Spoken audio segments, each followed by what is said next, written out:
I consider myself an original Republican. We used to refer to Biden and Kamala in our house as the corpse and the cackler. I am a lifelong Republican of smaller government, lower taxes, not intervening in our lives. I grew up in the Reagan era, and Reagan was a hero in my home, so he was my hero. I think in this day and age, you really can't say that if someone is pro-choice, they must be liberal.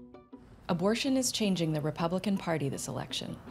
Here in Arizona, almost a third of Republicans say they'll support Proposition 139, a state ballot measure that would make abortion legal until about 24 weeks.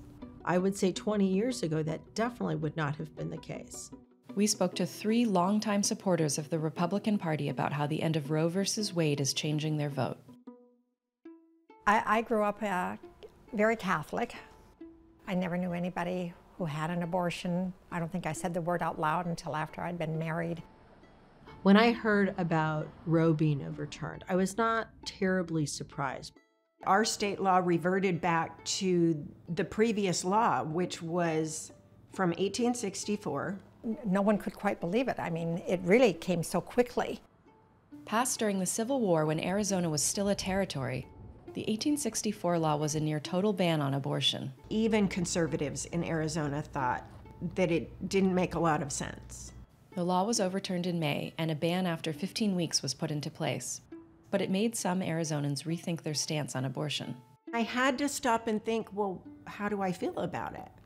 What could the potential repercussions be?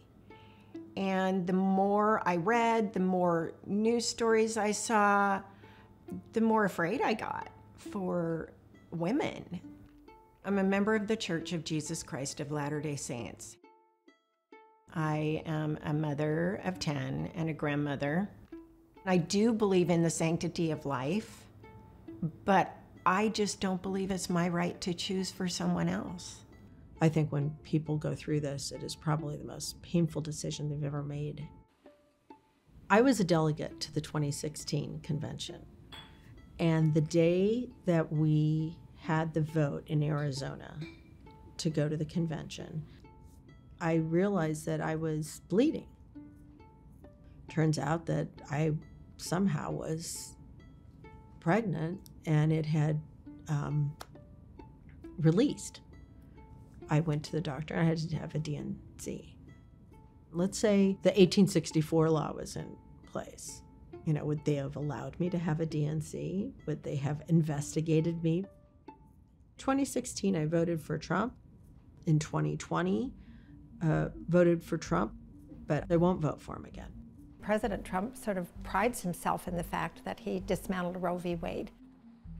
It doesn't serve women well, it doesn't serve the country well, and so I can't support and would say to friends of mine, if Prop 139 is your issue, I don't see how you could support candidate Trump. I will always be a Republican. I listen to NPR in the morning. It reminds me every day why I'm a Republican. But I can't see myself voting for either of them, for either party at this point. I will be voting for Kamala Harris. I have done phone banking on one occasion, and I'll be doing it again. This time, I think that a lot of Arizonans feel, and I feel, like our vote actually counts.